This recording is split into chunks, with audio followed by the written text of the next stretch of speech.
Hello and welcome to BYJU'S Exam Prep IAS. Today is 6th of December, meaning that today is the death anniversary of Dr BR Ambedkar, the father of India's constitution. That is why today in the big news we will be discussing about the life and philosophy of Dr BR Ambedkar. Before we do that, I hope all of you are now a part of our Telegram channel. If you have still not joined the channel, you can use the link given in the description of the video and you can get latest current affairs updates about the UPSC examination.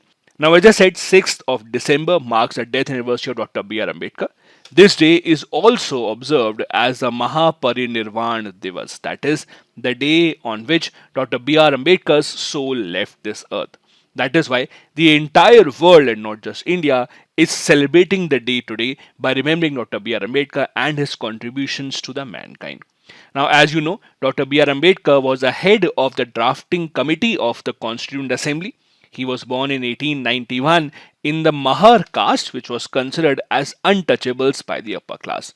This is why his initial years, be it his school, be it his childhood, he had a very hard time because despite being a brilliant student, he was not allowed to sit even inside the class and he was forced to sit outside.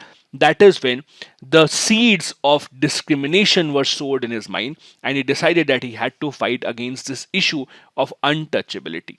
Now, the issue with Dr. BR Ambedkar's life and legacy is that as students of Indian polity, as students of UPSC, we mainly focus on his role in the Constituent Assembly. Yes, he was the chairman of the drafting committee. Yes, he played one of the most significant roles in being the architect of the Indian Constitution. But the fact remains he was much more than that.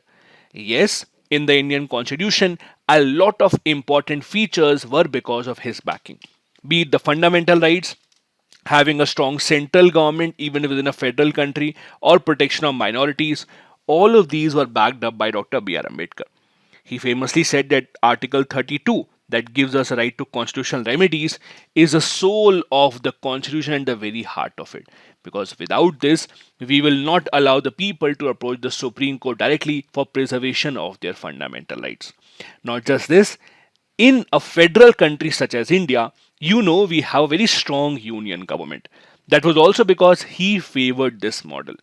Now, his reasons were not really political. His reasons for favoring a strong central government were more of social. For example, he thought that the issue of casteism, that is discrimination on the basis of caste, would become more powerful if there are governments at the local and the provincial levels. On the other hand, if we give more power to the central government, it might work in the favor of the lower caste since they would be protected. That was his expectations. So his entire support for having a strong central government was based on this idea of protection of the lower caste. He was also against the majoritarianism syndrome, meaning that he knew that after the British left, the upper caste who is in majority would try to impose their ways of living on the lower caste, and that is what he did not want to have. That is why he was very focused on ensuring certain protections for minorities within the Constitution of India, and that is why our Constitution has turned out to be very big, very large because of all these protections included in the Constitution.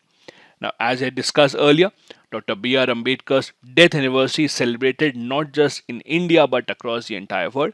In India, especially, you see big leaders, including the Prime Minister, paying homage to Dr. Baba Sahib Ambedkar. This was his Twitter handle today. Now, he also gave a lot of inputs to the Constituent Assembly in how the country should turn out in the coming years.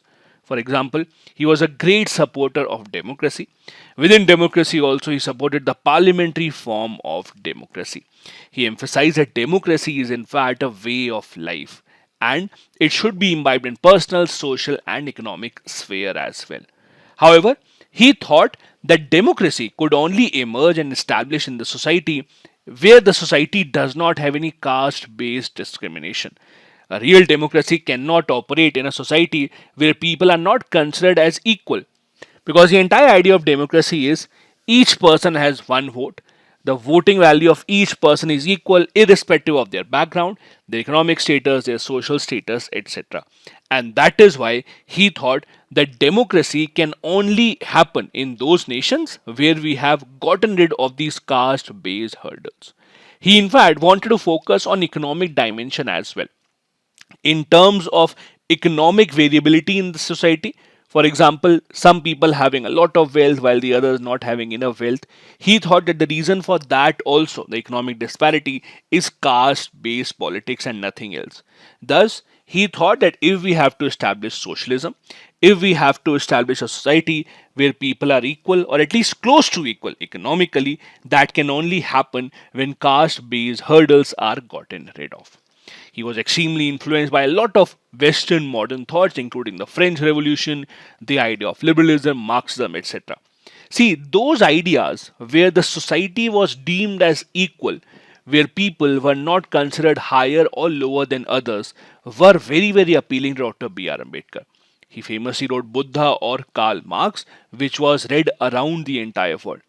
The entire theory of Marxism also is equality, egalitarianism in the society. That is what he wanted to achieve by using our own modern political and economic tools.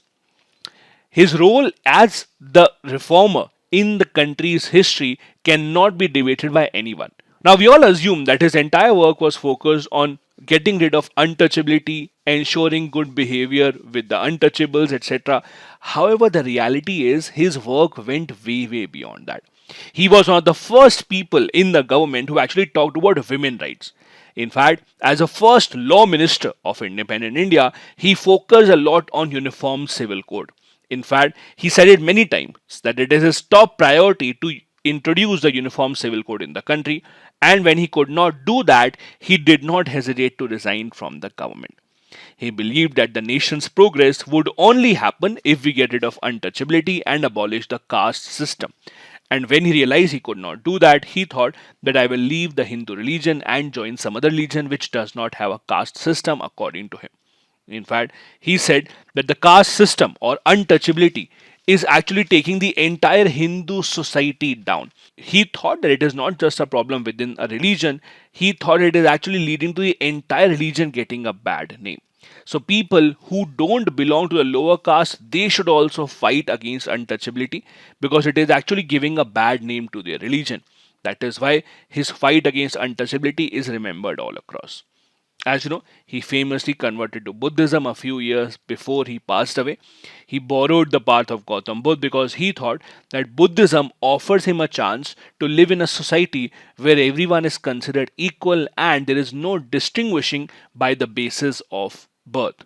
He actually said that my religious conversion is not inspired by any material motive.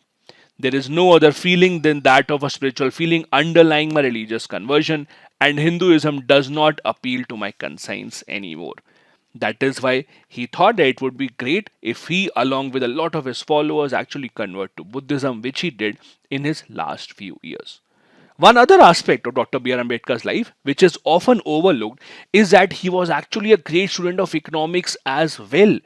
His work against untouchability, his work for social issues is highlighted so much that we ignore the fact that he was actually one of the best economic brains in the entire country. So much so that he actually studied economics at Columbia University and the London School of Economics, which are still considered as some of the best universities in the entire world. So just because he focused more on his fight against untouchability doesn't mean that he did not have knowledge of other fields. In fact, he was a person who was most probably the most educated member of the Constituent Assembly of India. In fact, he submitted to the British government States and Minorities document in 1947, where he laid down strategy for India's development economically. In fact, the strategy actually placed an obligation on the state to plan the economic life of the people on the lines which would lead to highest point of productivity. So Dr. B.R. Ambedkar deserves to be remembered for many, many things and not just for his life as a social reformer. This is it for today's big news. Thank you so much for watching. Have a good day ahead.